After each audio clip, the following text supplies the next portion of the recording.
Hello everyone, this is Yana Smakula. Welcome back to my channel. In this video, we continue to look at the new products in my brand new Yana's Daisies collection with Spellbinders that launched just recently on April 10th. I've already shared an introductory video where I talked about all the products in this collection, and I also shared a detailed look at the Yana's Daisy die. In this video, I want to talk about the Daisy Trio BetterPress Plate. So this is a new plate in my collection. This plate is sized for A2 cards. So the plate actually measures just a little bit more than 4¼ by 5½ inches. Here I have it on my grid mat, and you can see that this is just a little bit over 4¼ by a little bit over than 5½ inches. So when you press this, you have a little bit of wiggle room to trim down your panel and either put it on an A2 or trim it down even further. You can purchase the plate just separately, so alone. The plate is available for purchase separately. But this time we also have the coordinating coloring stencils that go together with the plate and help you add color to this beautiful image. If you wish to purchase the stencils, you can only do so in a bundle together with the plate. Unfortunately, the stencils are not available separately. So if you think you will enjoy using the stencils, make sure you grab the bundle. Otherwise, you won't be able to purchase these stencils separately later. So this BetterPress plate, it's one of those BetterPress plates where you ink it up and you add the color to the background of your paper. So you are creating the negative print, so to speak. We are not actually pressing the daisies, we are pressing the background, and then whatever is left, the empty space that remains, that is what creates the daisy design. I have a couple of panels here where I did some testing, tried different colors of ink, different types of papers, and I just wanted to show you what this design looks like once it is pressed in different colors of ink, so you get a better understanding, a better idea of how this plate works. So here, for example, I pressed this on regular white cardstock. This kind of feels like Nina to me, Nina Solar White, 80 pound, and I pressed it in blush ink. This is either the Simon Says stamp or Pink Fresh Studio or something like that. So it's a regular dye ink. It's not BetterPress ink. I will say that when it comes to these plates, it is typically best to use BetterPress ink, the specialty BetterPress ink, and use the specialty BetterPress cardstock, because that way you will get the best results. You will get the most detail, the finest lines possible. So let me actually zoom in a little bit, or bring these up close so you can see the lines a little bit better. And by the way, I apologize about the noise in the background. I'm not sure if you can hear that, but I have my washing machine doing laundry. So here, this card on the left, this was pressed using the BetterPress ink. This card on the right was pressed using non-BetterPress ink. So while you can use non-BetterPress inks with your BetterPress plates, I do suggest you use specialty BetterPress inks because you will get much finer details and much better results with your BetterPress plate. I'm hoping you can kind of see that, but these lines are much finer. There's a lot more detail added to this flower compared to this one.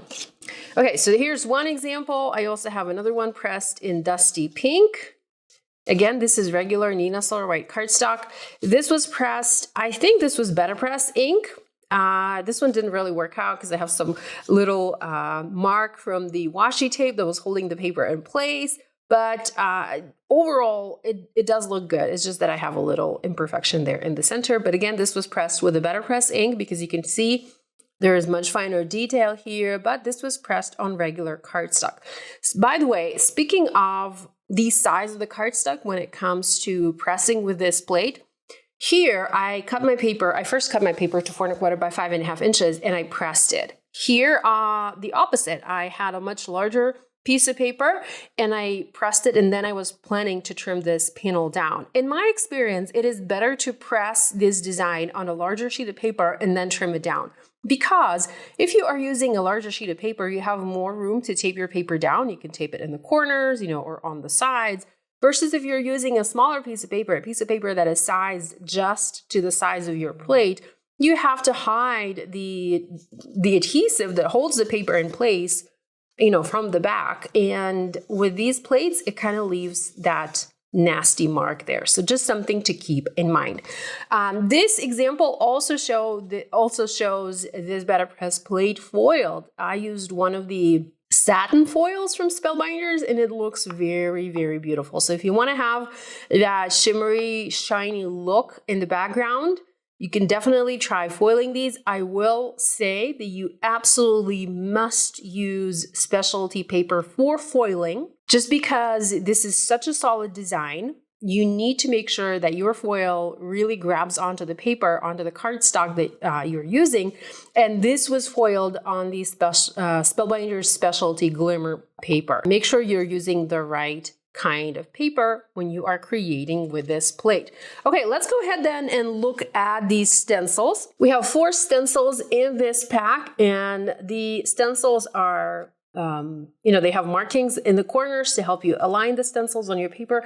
And we also have the etching in the background here, and this tells you the stencil number. So we have STNB-005-1, meaning this is stencil layer number 1. This is the first time we did that, and I kind of feel like it helps to keep your products organized, because let's say you have a bunch of stencils, you're working with a bunch of different sets, and then when you go to put all the stencils back into packaging or organize your products, it sometimes can be hard to tell which set a particular stencil belongs to. So having this etched there directly on the stencil is definitely helpful. So we have stencil layer number 1. This stencils the flower centers and the stems. I'm going to flip this just so that I can kind of demonstrate it on the plate.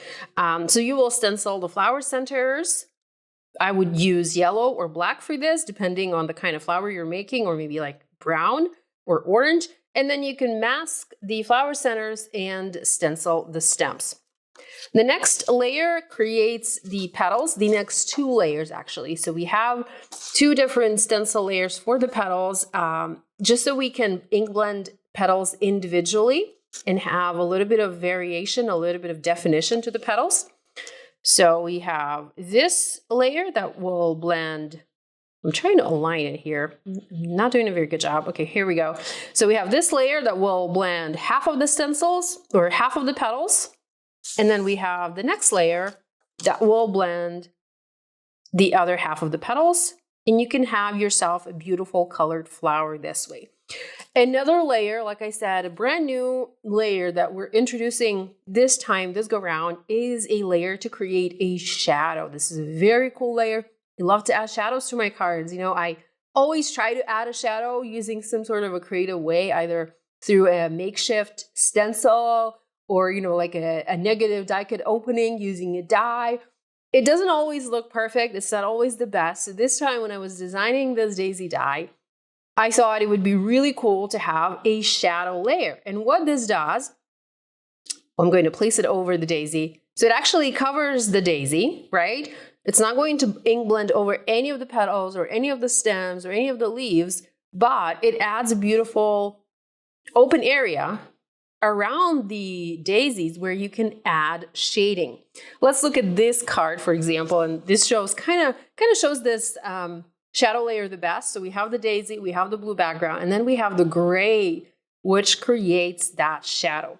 You don't have to use the shadow if you don't want to. Obviously, you can just stencil the daisy alone, but a shadow certainly does bring a cool wow effect to this card. Speaking of the stencils and the plates, if you're not into stenciling, you can definitely color this daisy yourself without the use of stencils. You can use coloring mediums, you can use watercolor pens, you can use alcohol markers, you can use pencils, whatever you want. But do make sure you are using the right kind of ink and the right kind of paper for the type of coloring medium that you plan to use for that project. Okay, let's go ahead and look at some more card examples that I have for you. First, let me bring the catalog and show you this beautiful card in the catalog. I love the dark blue, and there's a little bit of color variation happening here. We have lighter blue at the bottom, and we have darker blue here at the top. And then we have the dark blue shadow, which looks really, really pretty. So it's a flat card, but because you have that ink blended shadow, it kind of looks like you have a ton of dimension happening there. Here is another card. We have a yellow background here. Now this, by the way, this is not an A4, not an A2. So this is an A2 card, measures 4¼ by 5½ inches. This card is larger. I did not want to trim my background down, but I did want to have a white border on my card. So I used a panel, a BetterPress panel. The panel itself is cut to 4¼ by 5½ inches. And then I have a card base that is slightly larger. So this is 4 by, I don't know, a little bit more than a half, and then 5, almost by 6. So that's a slightly larger card. Again, we have yellow in the background. We have a darker yellow used for the shadow, so you don't necessarily have to use gray. You can simply go with a shade darker color. Also, by the way, if you want to have a very subtle shadow, you can use one color of ink to press the background and then use that same ink color to create a shadow. It's going to look just a little bit darker, so it's going to give you that subtle look. So if you don't have, too many colors of ink or shades of ink in your stash, this is certainly a way to go. This is how you can kind of stretch your supplies. Next, we have a very dark and dramatic background. We have a dark blue background. So the petals, the flower centers, and then the stem outlines, they're all pressed using that color. I'm not sure if you noticed that, but I probably should point that out. So here we're using blue for the background, but then the outlines of the flowers are pressed in the same color. The same here, we're using yellow for the outlines, but the flower outlines are pressed in the same color. And then the same here, we're using blue, dark blue for the background, but then the flower outlines are pressed using that color. This here, I did not use BetterPress ink because you can see that the detail is not quite as fine as on this card. Here I was using BetterPress. Actually, no. So this is BetterPress paper. I can feel it because the image is pressed slightly.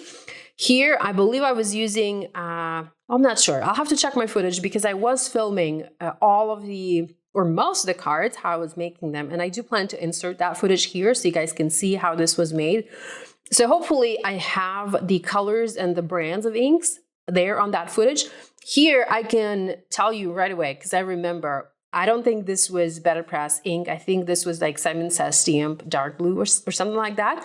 And you can see that the detail is not quite as fine as on the other cards.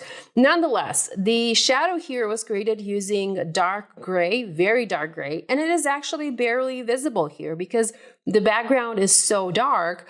You almost cannot see the shadow. And then the last card I have is a cheerful little pink background. This is kind of similar to the yellow one. I did not want to trim the panel down, so I added that to a larger card base. I used pink ink for the background, so the flower outlines are also done in pink, yellow for the flower centers, and then a little bit of pink for the ink blending. Here, the pink ink blending looks kind of better because we have the yellow flower outlines, and that kind of provides a little bit of contrast. Here, the pink sort of blends together with the outlines of the petals, and you're losing some of that contrast, but it still looks fun and different. I added a sentiment onto each of these cards, and the sentiments come from the Crafty Hugs sentiment from this collection. So we have happy birthday, thinking of you. By the way, I have dear friend pressed in the background here. We have another thinking of you, and then missing you. And then, of course, I embellished my cards using these Spellbinders gems. By the way, all of these were foam mounted onto card bases, and I used the Spellbinders colored foam sheets. I have a bunch of those, and I feel like I want to start using them not just for die cutting, but also to provide solid dimension for my cards. So that's a look at my Daisy Trio BetterPress Plate with Spellbinders. While all of my cards show a solid color background, you can definitely press this plate using multiple colors. Like you can do an ombre, you can have a variegated color, go from like light blue to dark blue, light yellow to dark yellow, or even have transitions of color to have really cool backgrounds. Be sure to check out the Spellbinders blog. There are some really cool card examples coming to the blog a little bit later in April. We had Joan Bardee and Annie Williams and JC Gaspar create beautiful cards using these products, and I encourage you to check them out. You can also press this plate using black ink. That was actually the original or like how it all started, how all of these floral plates of mine kind of came to life. Whenever I was creating backgrounds for my cards, I always wanted to have a dark background, a dark dramatic background, and I was using black marker or like a dark blue marker to color the background. I would stamp the flower or BetterPress the flower or foil the flower, and then I would come in with a different coloring medium and color the background. So instead of doing that, I designed a plate that adds the color to the background right away. And then you just have to color the flower without having to worry about the background. So that's a little backstory about this plate and the other similar plates. I do have similar plates from my previous collections. There's the poppy plate. There's also, I'm forgetting, but I will pop all the plates from all the previous collections on the screen for you. Not all of them have coordinating stencils. Some of the very first plates did not have the coordinating stencils, but now I know how much you guys love using the stencils to add color, and I agree. Stencils do make it very easy to add color to images, especially if you're not very good at coloring, but you do like that look of colored images. So we're now trying to make sure we have the stencils added to all of these plates to make it easier for you. So of course you can pick up just the plate or pick up the plate and the stencil bundle. Thank you so much for joining me today and spending time with me today. I hope I did not ramble for too long, but I am excited. And when I'm excited, I just want to share all the things and talk about all the beautiful products and projects that you guys can create with these goodies. Thank you, love you, and I'll see you again next time. Bye.